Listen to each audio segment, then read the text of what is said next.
ahead of pay-per-view event here in Las Vegas this weekend. We're speaking with UFC CEO Dana White. Dana, thanks for joining us. Thanks for having me. So this is UFC 310, and I know you joined UFC 30 in 2001. My question for you is how close is the reality now to what you envisioned UFC could be back in 2001? Well, your reality keeps getting pushed further and further and further as your business grows. But people ask me this all the time. Did you ever envision this? Did you ever think that it would be this big? And the answer is always yes. We completely believed in this thing when we bought it. The question is the timing right? And the answer to that question is the timing couldn't have been more perfect. With the decline of boxing, technology, growing as fast as it did, streaming, the list goes on and on. And the reason I said that what you pictured happening just keeps getting pushed further and further, because we believed that this would work all over the world, and it has. And we are the biggest pay-per-view provider in the world. We're in over 1 billion homes worldwide on some form of television. But when you look at what the ceiling for this business is, there's 8 billion people in the world. So I believe that if I put the right fight on in the right place with the right guys, you could get 8 billion people to watch a fight, I believe. Let's go back even before the UFC. Tell me a little bit about, I want to know what drew you to combat sports. I know you were a boxer yourself, but growing up in Massachusetts, I guess how did that make you into the person that you were before you started joining the UFC? Well, I've been very lucky because I was I lived in Massachusetts until 5th grade. Then we moved here to Las Vegas. And then when I was 17, I went back to Boston. So I sort of bounced back and forth between the West Coast and the East Coast, and I got the best of both worlds. Got to meet a lot of different people, and obviously, my roots in boxing started in South Boston, Massachusetts. Yet, there were a lot of opportunities and things that I learned here in Las Vegas that helped me, shape me to what I would end up becoming. Well, one thing that I've always been interested in, I heard you talk about this before, is your relationship to risk. And obviously you can't get from where you were, a working class guy, no college degree, to now CEO of a multi-billion-dollar organization without taking some risk. But what fascinates me is now you have achieved some success, some status, some money, but you still seem to embrace risk in how you operate the business. Yeah, I love risk. I love taking what people would call chances. I like taking opportunities. I swear to God, this office, right where we're sitting right now. So this is my bar that is connected to my office. And in this room every day, it's like Shark Tank in here. Literally, people come in here every single day, multiple meetings a day, pitching me on their business and asking me to help them or be a part of it. I mean, it's weird how my life has sort of morphed into that whole thing. But I actually love sitting down and listening to young potential entrepreneurs telling me what their vision for their company is, and whether they're looking to raise money or they're looking to, have me help them as far as marketing or whatever it might be. I love risk, and I love listening to other people who are willing to take chances. It seems like, the first risk was getting into the UFC business, right? At the time, obviously, mid-90s, John McCain's famous for calling human cockfighting, and then MMA was banned in 36 states, and UFC itself on the brink of bankruptcy. And yet, you saw some opportunity in it to bring it to the Fertittas, and then eventually they bought it in 2001. What opportunity did you see, or what were you seeing that thought that was a risk to take? Me and the Fertitta brothers started doing jiu-jitsu together, and we fell in love with it. We became, obsessed with it, training 3-4 days a week. And then we started to meet some of the UFC fighters. And we were like, wow, these guys are really good guys. They're smart. This is an exciting sport. And it was one of the, what if we clean this thing up, really turn it into a real sport? Lorenzo Fertitta came from the regulating background. So he really understood regulation, was very well respected by other regulators. So, we love fighting. And my philosophy has always been, fighting is in our DNA as human beings.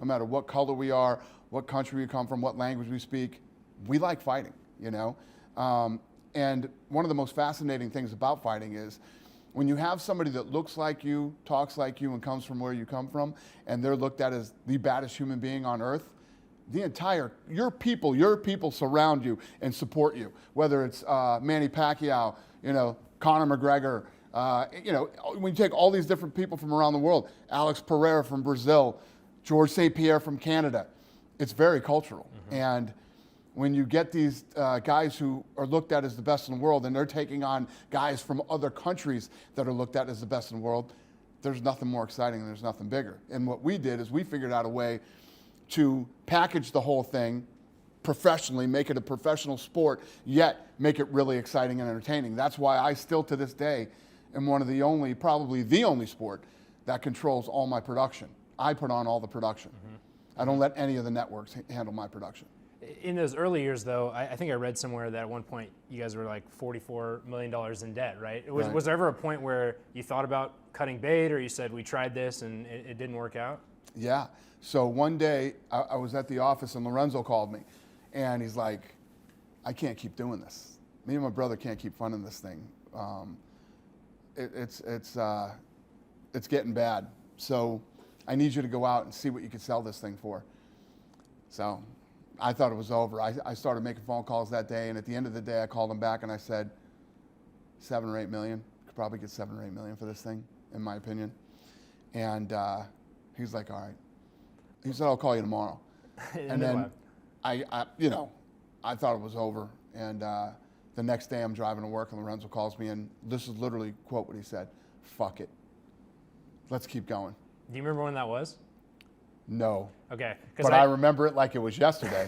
I don't remember what it was, but I remember it like it was yesterday. And then, we knew we had to get on television. Mm-hmm. We believed that if we could get this thing on TV, people would see it and people would love it. But at the time, they wouldn't even allow it on pay-per-view. So think about this. As a grown man, you didn't have the option to buy this thing on pay-per-view. Porn was on pay-per-view, but UFC was not allowed. So when you talk about like guerrilla stuff, I mean, we did so much guerrilla marketing at the time and things that were, completely unconventional. The guy that ran in-demand pay-per-view, his name was Marshall Zelaznik. He wouldn't even take a meeting with us. So they used to have their big cable TV convention in Century City. And I booked a hotel room there, got up in the morning, went down to where all the conferences were, found out what meeting he was in, and waited for him outside the door. And when he came out, I said, Marshall, Dana White from the UFC. You could tell too when I walked up to him, he was like, how the hell did this guy find me? So I started telling him, we created this reality show. It's designed to sell pay-per-views. It'll be big for both of our businesses. And he hated it, but we ended up working it out. We did a deal with them. Marshall Zelaznik ended up working for the UFC. So that guy ended up being one of our employees. But those are the type of guerrilla things that we did back in the day that when you're grinding and nobody wants your product and nobody wants to hear about it, you got to sort of go out and force them to take it. When I think about like a turning point for that, The Ultimate Fighter season 1 comes to mind. But from what I've heard, speaking of risk, you guys had to pay the production cost for that, and I read somewhere there was like $10 million, and that ended up being a huge hit. How did that transform the business? So we were talking to all the different networks. None of them liked it. Everybody was terrified of this thing. And Hollywood's pretty much that way. Hollywood is more of a, nobody's first and nobody's popping out. They're sort of a Me Too crowd. When something is big, and it, same as us, but once we did it, then all these other leagues started popping up behind us. It's like The Voice and American Idol and, you know what I mean? They do all the same shit. I was thinking about, reality TV and sports now. Formula One, Drive to Survive, the NBA has one, the NFL has one, tennis has one, golf has one. But in 2005, that was a crazy concept. So true. Yeah. And we believed that because reality television was so big at the time, it was like our Trojan horse to get on TV, with fighting without it actually being fighting. And so we were pitching all the networks. Nobody liked it. So this new network popped up called Spike TV, and they were labeled the network for men. I mean, if we don't fit there, where do we fit? So we go and meet with these guys, and they don't like the idea. They couldn't get out of the room fast enough with us. They were headed to a Dodgers game, and it was going to cost like $10 million to produce the show. And the Fertitta brothers said, "What if we put up the $10 million?" they liked that idea a lot better. So we ended up doing the deal. And when you look back on stuff like that, and for other entrepreneurs that are out there, when you have to put up the money at the time for yourself, it's hard and it seems whatever, but guess what ended up happening? We put up the money, so we owned 100% of everything. We owned everything, which ended up being a much better deal for us in the long run. Yeah, it was. I think I saw somewhere something like tripled your guys' revenue, like 2005 to 2006. Like the business kind of took off from there. Took off, and it wasn't like this. It was like a rocket ship. Yeah, it seems like in the years after that, you guys went into branded magazines and video games and action figures and trading cards, and I guess the value of the brand increased. And I was thinking about how you want to talk about people not believing in the UFC. So think about this: when we bought this company for $2 million, we literally bought an old wooden octagon. We had the 3 letters, the UFC, and like 12, 15 contracts, right? The old owner had sold everything, all the ancillary stuff away to Lionsgate, right? So Lionsgate owned everything. The merchandise, the video games, the DVDs, all that stuff. So we flew out to Lionsgate and they sold us the rights back. And I want to say it was like $3 million that was going to be paid over the next several years. So when we left, they were probably cracking up laughing, going, wow, this is going to look great on our books over the next 3 years. Now that those rights are worth, hundreds of millions to billions of dollars. So when you talk about not believing, they own the rights to this thing. They never thought this was going to work. Well, and I guess to my point, a key differentiator from UFC to something like boxing is that you guys, I guess the brand kind of came up with it, and there was maybe less reliance on stars. Not that you guys didn't have stars, but if they retired and moved on or lost their luster, the sport, I guess, and UFC kind of came up as a brand. I guess, like, how important was that for you? Well, what's never been done, that's what we did, what we set out to do. What's never been done before is a league has never been created for fighting, right?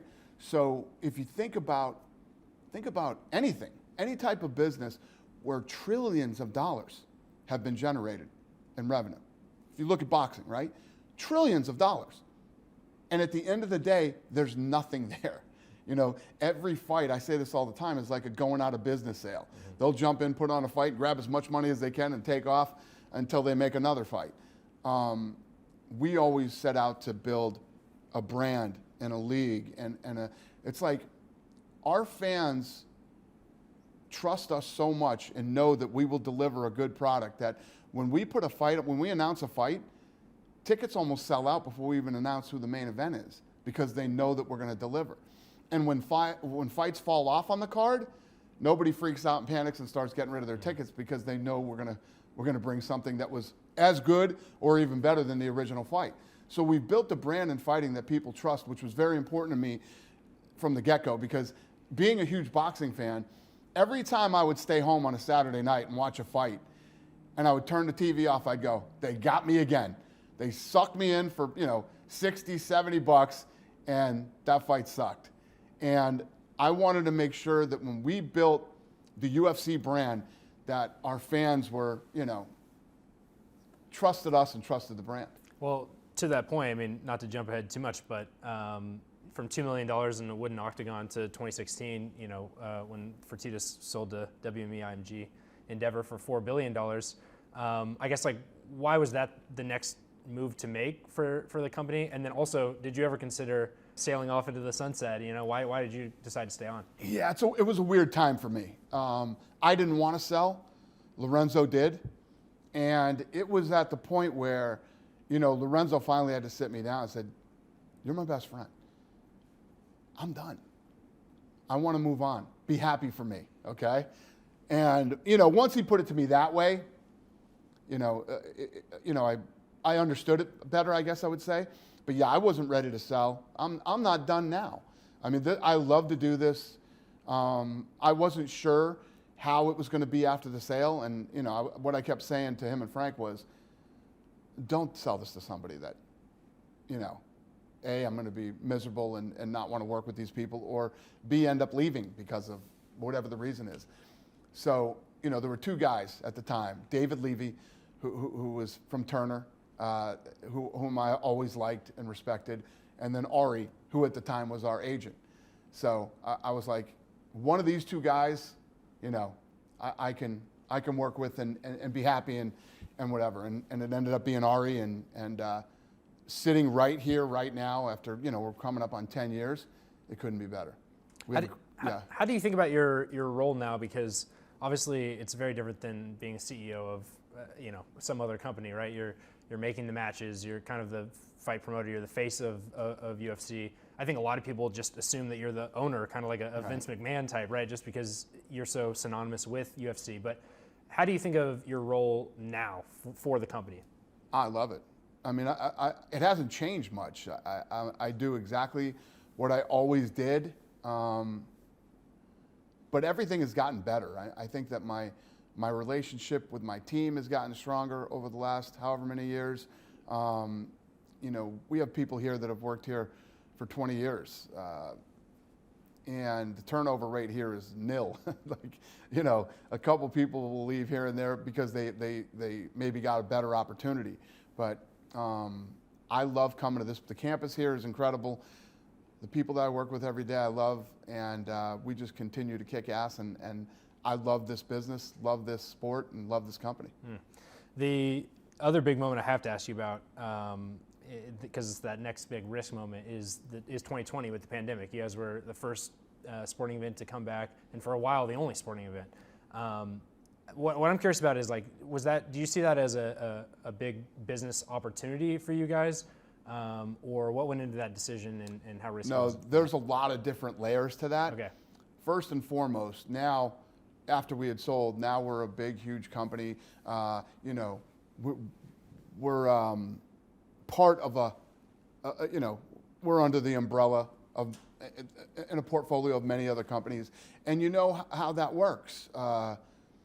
As you start leading into bad times, you start looking at cutting people, laying people off, and it's always about the bottom line when you're in a business like that. That's not the way that I'm wired. So it's not about the bottom line for me, it's about people. I will always pick people over money.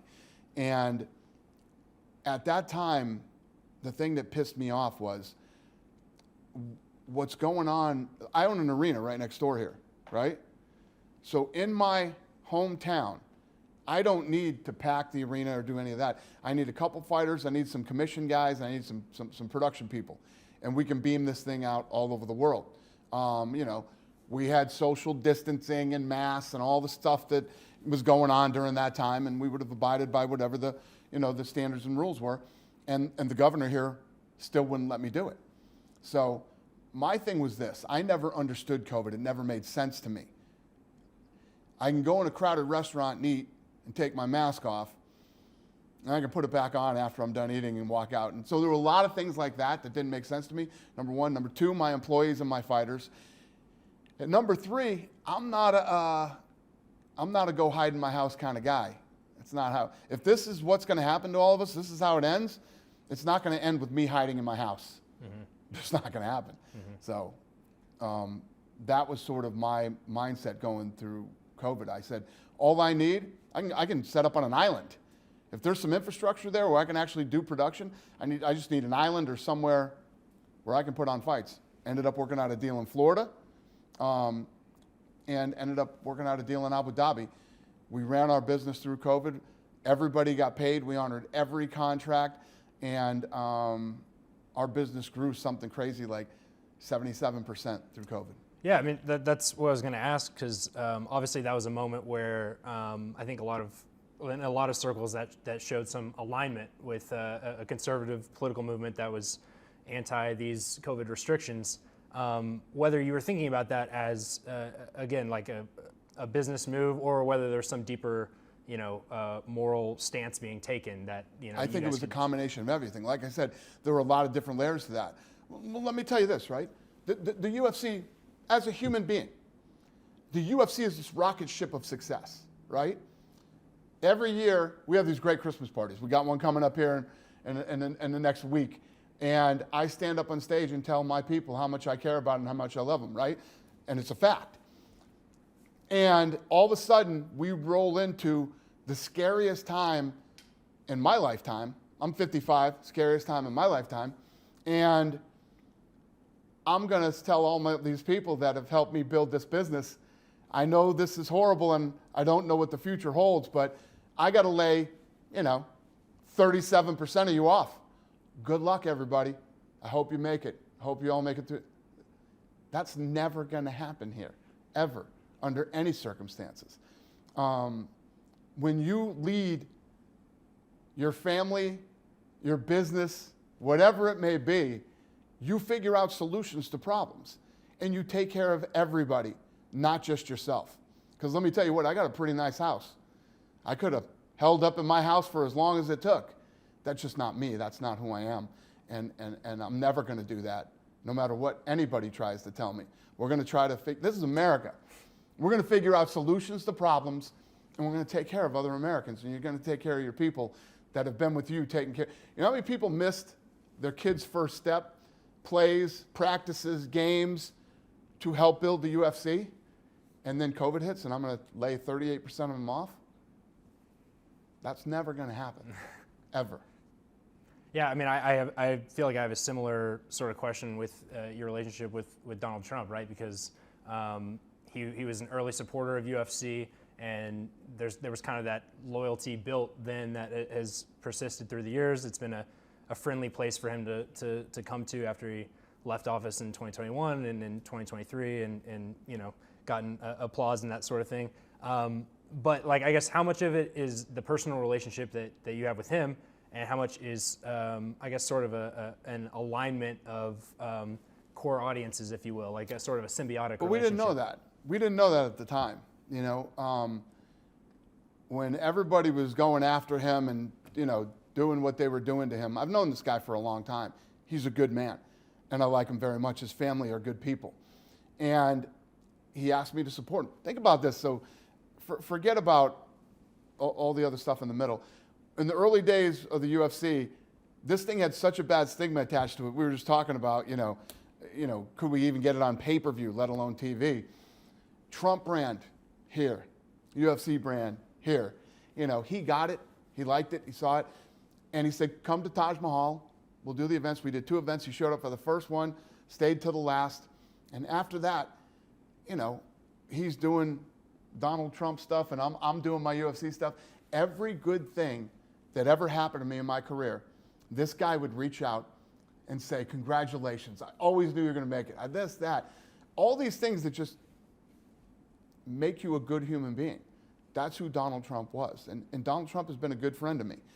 So didn't he try to launch his own mixed martial arts promotion at one yeah. point? Yeah. And you know what, that's funny, because what happened was, I want to say it was TMZ was interviewing me one time, and they're like, Donald Trump's about to go head to head with you. What do you have to say about that? I said, I'll never say anything bad about Donald Trump. Donald Trump was good to us, but it's a testament to how much he likes fighting and what he saw in the UFC back in those days. You're the only guy that's ever asked me that too. About all the Trump promotion? Questions I've ever been answered, you're the only guy that's ever said that to me. And you're damn right. That's exactly right. Did you feel, I don't know, like no, threatened by it or anything? Not at all. Okay. Not at all. Okay. And it's the exact opposite. They were trying to get me to say something bad about him. Sure. And, I said I never will. This guy was there in the beginning. He's always been a good friend to me. And then when he hit me in 2015 and said, would you speak at the Republican convention for me? He said, he started out with, if you don't want to do it, I completely understand. And I'm like, and everybody told me not to do it. Everybody said, don't get involved in this, and he's never going to win. It's not worth it. I said, nah, this guy's been a good guy to me. I'll do it. And then when I spoke in 15, our relationship became that's when we really started to become really good friends. Yeah.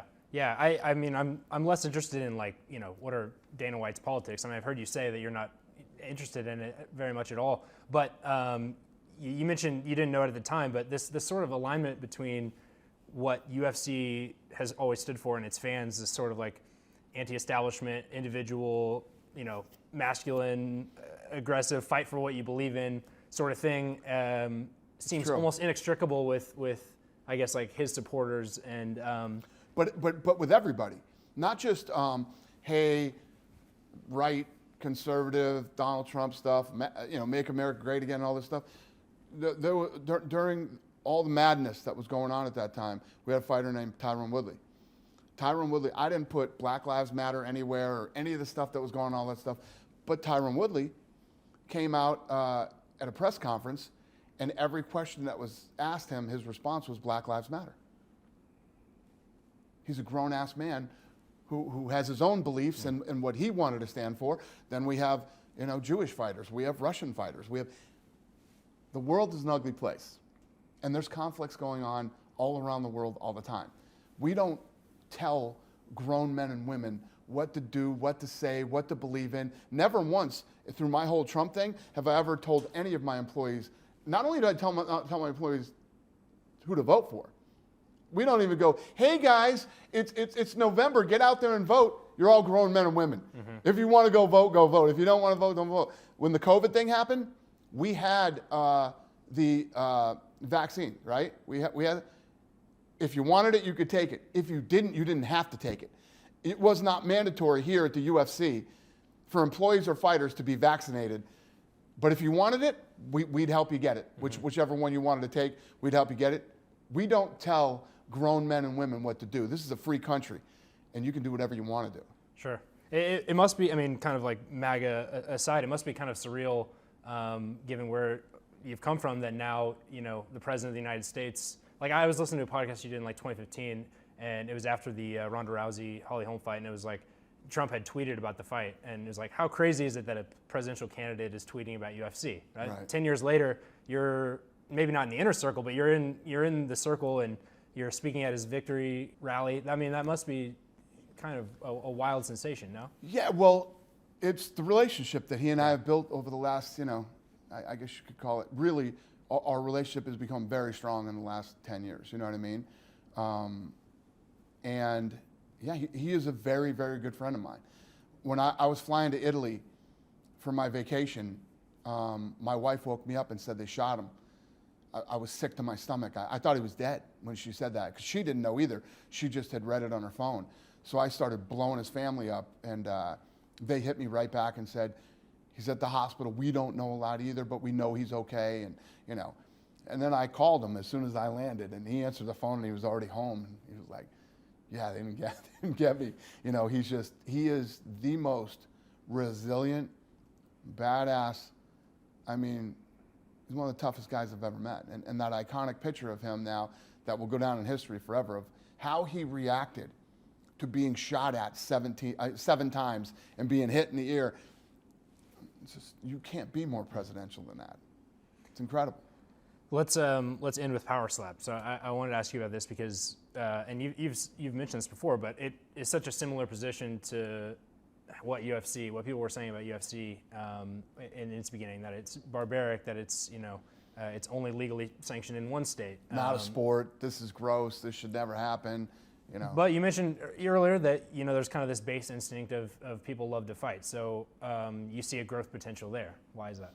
And I can tell you this: when everybody's saying how horrible it is and this and that and everything else, you got something good. You got it. And Power Slap is exactly like the UFC, except the fact that it grew much quicker than UFC did. We have more sponsors now for Power Slap than we had 10 years into the UFC. So, and it's fun. The live event is like the UFC. It's like when you go to a UFC live event, you don't walk out of one of those and go, yeah, I never want to see one of these again. It's the same thing with Power Slap. The live event is even better than what you see on television.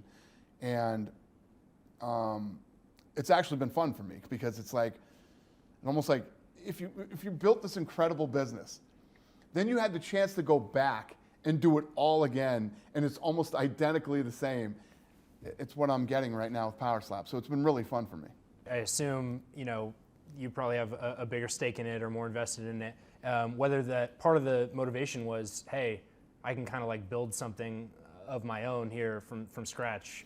Well, the beautiful thing is it's like the Spike TV story that I told you. So when you go out and you're looking, and for me to be able to do this, I can't just go start some business that I want to start. I run the UFC, right? I get paid a lot of money to run the UFC. So, I asked everybody, I said, hey, listen, I want to do this. Do you guys want a piece? You want to come in and whatever? Yeah, you can do it, but we'll take a small piece. And you kept the rest. I'm okay with it. It all worked out. So fair enough. Fair enough. Looking ahead to 2025, obviously the biggest thing from a business perspective is the media rights deal that you guys have coming up. And I know that accounts for something like 60% of UFC's revenue. So it's a really big deal for the business. How much, is there pressure that you feel right now as negotiations are going down to make sure that it turns out well, considering the effect that it will have on the business? I literally never feel pressure. Okay. I never feel pressure. This whole thing's going to play out the way that it's going to play out. We know what we can deliver and what we bring to the table. And talking about pressure, I have these weird moments like right before an event. Like you were here. You were one of the very few people who got to see what the Sphere was going to be like, and you were one of the very few people who knew the concept.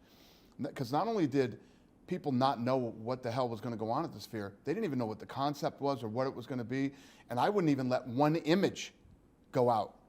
My team was not allowed to put out even an image of what was going to happen at the Sphere. You were one of the very few people that saw. So as I take on these big, crazy, let's be first things, there's some moments where you're, and it's always like right before the event that I'm like, here we go. And it's a weird thing for me because it should be a moment that I'm enjoying. We put all this money and time and energy and work into this thing. Now I'm going to say, I'm in this mode where I'm like, I just want this to be over, and I want to move on to the next thing.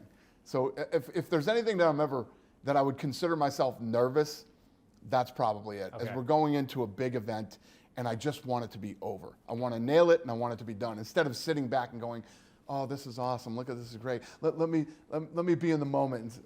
Got it. None of that. I guess you're 55 now. Like you still seem to have the same enthusiasm for it. It's hard to imagine UFC without Dana White, just because of the path that we've been talking about. But do you ever envision what that could be like? Well, thank you. But no, I don't even. That doesn't even cross my mind now. And the UFC is a sport and a franchise and a business that will go on long after I'm gone. It'll just be different, The way that this company was built and how it's run right now are by my philosophies of what I think about fighting, what I think about matchmaking, and many other things. And then there will be somebody else here who will have other philosophies and ideas, and it will just be different. But the UFC will go on forever. One of the hardest things in life when you're young is figuring out who you are and what you want to do forever. And where I'm lucky is I always knew what it was. I always knew what I wanted to do. And then I just laid out the roadmap on how to get there. And everything just sort of falls in place. When you hear people talk about manifesting, I mean, that's pretty much what manifesting is. It's never too late.